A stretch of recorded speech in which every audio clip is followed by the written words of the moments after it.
বাৰামতি কোম্পানীত কৰি আছে কন্ট্ৰাক্ট ফাৰ্মিং মই জিচি ৰিজাল্টটো আপোনালোকক দেখাই আছোঁ দাদাই মোবাইলত ওলাব বাৰামতি এগ্ৰ লিমিটেড পল্ট্ৰি আপোনালোকক দেখাই দিছোঁ পোৱালি লৈছিলে 1491টা পোৱালি মৰ্টেলিটি 90টা হ'লগে আৰু এভাৰেজ বডি ৱেটটো যে আহিছে সেইটো আপোনালোকক জনাই দিছোঁ প্ৰায় 40 ডেজত এভাৰেজ বডি ৱেটটো আহি গৈছেগে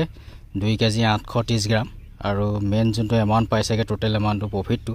এইটো 48,720.48 পইচা মানে ক'ব গ'লে এইটো পইচা পাবলৈ সক্ষম হৈছে কেইবাকেইটাও বেছ উলিয়ালে এতিয়ালৈকে ক'ব গ'লে আৰু বহুত জিচি আছে এইবিলাক গোটেইবিলাক নেদেখাওঁ যিহেতু ভিডিঅ'টো দীঘল হৈ যায়গৈ আপোনালোকক দেখালোঁ ভালকৈ যদি মনোযোগ দি পেলাই আপোনালোকে যদি ফাৰ্ম কৰে তেতিয়া ভাল এটা ইনকাম আহে পল্ট্ৰি ছেক্টৰত মানে ক'ব গ'লে কিন্তু ভালকৈ যদি মেনেজমেণ্ট নকৰে তেতিয়া প্ৰতিবিলাক কাম নাহে ন বাৰু কাম নাই সময় দিব পাৰিব লাগিব ফাৰ্মত মেইন সময় দিব পাৰিলে তেতিয়া ৰিজাল্ট ভাল আহিব প্ৰদীপদাই মানে অলপকৈ এতিয়া দীঘল কৰি গৈ আছে ফাৰ্মত টোটেল এখন এতিয়া 110 ফুট হৈ গ'ল ফিটটো হৈছে কাৰণেহে তেখেতে মানে বনাই গৈ আছে ন বাৰু লাভ পাইছে কাৰণে আপুনি ফাৰ্মখন অলপ ডাঙৰ কৰি গৈ আছে আৰু মেইনটেনেঞ্চটো মেইনটেনেঞ্চটো ভালকৈ কৰিব হ'লে তেতিয়াতো প্ৰফিট আহিবই আৰু মেইনটেনেঞ্চ কৰিব নোৱাৰিলে কাম নাই তেতিয়া পল্ট্ৰি ফাৰ্মত আহি কাম নাই মানে আনক দেখি পেলাই কৰা ব্যৱসায় নহয় এইটো নিজে চকু দিব লাগিব ৰাতিপুৱা 2 ঘণ্টা গধূলি 2 ঘণ্টা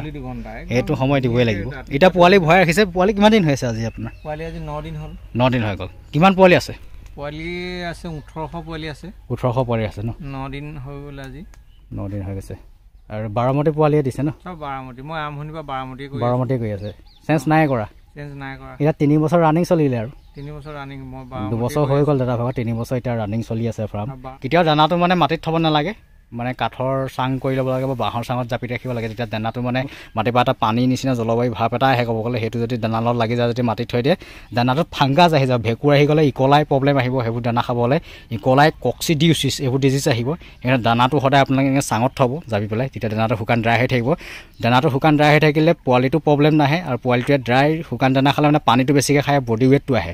যদি দানাটো যদি মনষ্টাৰ আহি যাব ক'ব গ'লে সেমেকি যাব তেতিয়া কিন্তু ভেঁকুৰ হৈ যাব ইকলাই ফৰ্ম হ'ব ইকলাই ফৰ্মত আপোনাৰ মুৰ্গীটো কি হ'ব বহুত প্ৰব্লেম আহিব বডি ৱেট নাহিব বগা ডপিং কৰিব আৰু ভৰিবিলাক চিঙা হৈ যোৱাৰ পিছত মৰ্টেলিটি হৈ যায় আৰু আপোনালোকে ফালিলে লিভাৰখনৰ ওপৰত এটা চামনি ওলাব কিডনীৰ ওপৰত এটা চামনি আহিব ক'ব গ'লে ভেঁকুৰ হৈ গ'লত মানে আপোনাৰ সম্পূৰ্ণভাৱে ফাৰ্মৰ ৰিজাল্টটোৱে বেয়া হৈ যায় যেতিয়া ইকলাই লাগি যায় আৰু পোৱালি এতিয়া ধুনীয়াকৈ মেইনটেনেঞ্চ কৰি ৰাখিছে মানে পোৱালিয়ে ৰঙা লাইট দি থৈছে মানে দিনৰ পক্ষত এতিয়া অফ কৰি ৰাখিছে যিহেতু মই দেখামগৈ আপোনালোকক ৰাতি হ'লে ৰঙা লাইট দি দিয়ে হিট হ'বৰ কাৰণে গেছ বৰ্ডাৰ ইউজ কৰি আছে পোৱালি ধুনীয়াকৈ মেইনটেনেঞ্চ কৰি পেলাই ৰাখিছে আজি 2 বছৰ প্লাছ হৈ গ'ল আজি 3 বছৰ এতিয়া ৰানিং চলি আছে ফাৰ্ম কৰি আছে ফাৰ্মৰ পৰা তেখেতে লাভৱান হৈছে লাভৱান হোৱাৰ কাৰণে ফাৰ্মটো আগুৱাই গৈ নি আছে অলপকৈ বনাই গৈ আছে এই ফাৰ্মখন টোটেল আৰু দীঘল কৰিবগৈ আগলৈ তেখেতৰ এইফালে মাটি আছে হয় নম্বৰ পদ্ৰে হয় আগলৈকে অলপ বনাব ন আগলৈকে দাদাই বনাব এইফালে আৰু 100 ফুট আৰু দীঘল কৰিব 100 ফুট কৰিব আৰু ইফালে এখন যে ফাৰ্ম আছে সেইখন আপোনাৰ আছে দীঘলটো এতিয়া 30 ফুট আছে আৰু 90 ফুট বহাই দিব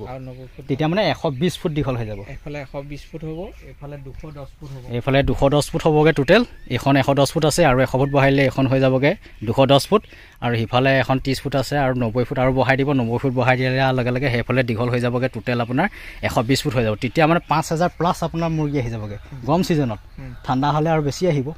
যিহেতু স্কোৱাৰ ফিটত আহে গৰমকালি হ'লে 1.7ত স্কোৱাৰ ফিটত এটা বাৰ্ড ৰাখিলে ভাল হয় আৰু ঠাণ্ডাকালি হ'লে 1.2 1.3 1.45 এনেকুৱাটো ৰাখিব পাৰিব কিন্তু গৰমকালি স্পেচটো বেছিকৈ দিব লাগে স্পেচটো বেছিকৈ দিলে মানে মুৰ্গীটো বডি ৱেটটো আহে এইফালে ভুচি পেলাই ৰাখিছে যিহেতু বৰ্ডিং কৰি ৰাখিছে তাত পোৱালিটো ডাঙৰ হৈ গ'লে এইফালে লৈ আনিব দেখাই দিছে য'ত বৰ্ডিং কৰি ৰাখিছে পোৱালি ইয়াতে আছে এতিয়া লাইটটো বৰ্তমান দি দিছে লাইটটো দি দিলত পোহৰ হৈ গ'লত দানা খাই পানী খায় আৰু লাইটটো অফ কৰি দিলত মানে পোৱালিবোৰ শুই থাকে দানা পানী নাখায় এতিয়া দানা পানী খাই আছে মই দেখাই দিছোঁ আজি 9 দিন হৈ গৈছে পোৱালি আৰু তো এই পালটো দিনৰ পক্ষত যে ৰ'দটো দিছে পালটো অলপকৈ উঠাই দিছে গেছটো বাহিৰত ওলাবলৈ যেতিয়া ইয়াত এমনিয়া গেছ হৈ যায় পালটো উঠাই দিলত সেই গেছটো বাহিৰত ওলাই যায়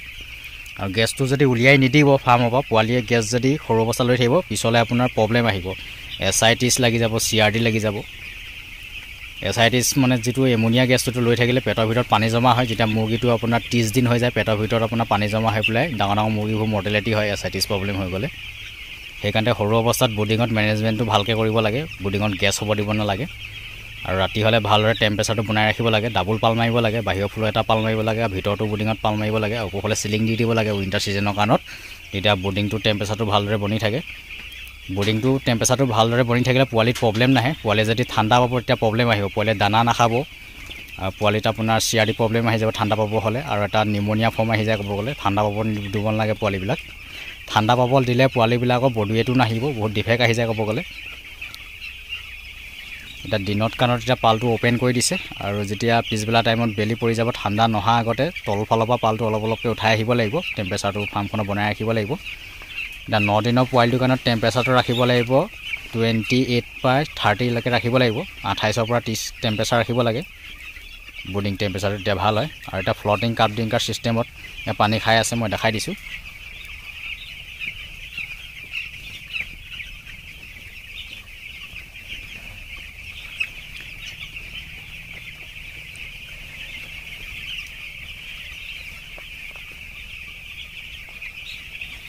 আঢ়ৈশ ml পট হয়। এইটো পটত আপোনাৰ ক'ব গ'লে 0 ডেজৰ পৰা লিফটিঙলৈকে খুৱাব পাৰে। আপোনাৰ ডাঙৰ বাৰ্ডলৈকে পানী খাব। এইটো 250 ml পট লগাই থৈছে, মই দেখাই দিছোঁ। ভালদৰে পানী ইনটেক কৰি আছে, পোৱালি ভালদৰে আছে বৰ্ডিঙত। টেম্পাৰেচাৰ যিহেতু বনাই ৰাখিছে, টেম্পাৰেচাৰটো মেনেজমেণ্ট কৰি ৰাখিছে লাইটবিলাক দি লৈ পেলাই। আৰু ৰাতি যেতিয়া বেছিকৈ ঠাণ্ডা পৰে তেতিয়া গেছ বৰ্ডাৰটো চলাই দিয়ে। গেছ বৰ্ডাৰটো চলাই দিলে বৰ্ডিঙত টেম্পাৰেচাৰটো হৈ যায়। পোৱালিটো ইয়াৰ পৰা ইখন ফাৰ্মলৈ লৈ গুচি যাব, শ্বিফ্ট কৰিব ক'ব গ'লে। ইয়াত বৰ্ডিং কৰিছে, গোটেই সোপা পোৱালি ইয়াতে ৰাখিছে, বাকী ইখন ফাৰ্মলৈ শ্বিফ্ট কৰি দিব। আৰু এইফালে ইনভাৰ্টাৰ লগাই ৰাখিছে। ৰাতি হ'লে মানে পোহৰৰ ব্যৱস্থাটো লাগেই। লাইনটো গুচি গ'লে ইনভাৰ্টাৰ লাইটটো জ্বলাই ৰাখিব লাগে, যিহেতু পোহৰটো নাথাকিলে পোৱালিবিলাক আপোনাৰ আন্ধাৰত যদি ৰাখিবলৈ হয় পোৱালিবিলাক খুব চিঞৰিব, তাৰপিছত দানা পানী নাখায়, বডি ৱেটতো ডিফেক্ট আহিব। আপোনালোকে পোহৰটো প্ৰপাৰ বনাই ৰাখিব বৰ্ডিঙত। গতিকে ফাৰ্মখনতে প্ৰপাৰ পোহৰটো বনাই ৰাখিব লাগে, তেতিয়া পোৱালিবিলাকে দিনে ৰাতি 24 ঘণ্টাই দানাটো ইনটেক কৰি থাকিব। দানাটো ভালদৰে ইনটেক কৰি থাকিলে তেতিয়া বডি ৱেটটো ফাষ্ট আহিব। যদি আপোনালোকে এন্ধাৰত ৰাখে, দানা খাব যদি নাপাব, দিনত দানা খাই যদি ৰাতি হ'লে আন্ধাৰত ৰাখে, লাইটৰ ব্যৱস্থা যদি আপোনালোকৰ নাথাকে ইনভাৰ্টাৰ, বডি ৱেটত ক'ব গ'লে বহুত ডিফেক্ট আহে। বডি ৱেটটো যিমানটো বডি ৱেট আহিব লাগে এজ অনুপাতে সিমানটো বডি ৱেট নাহে।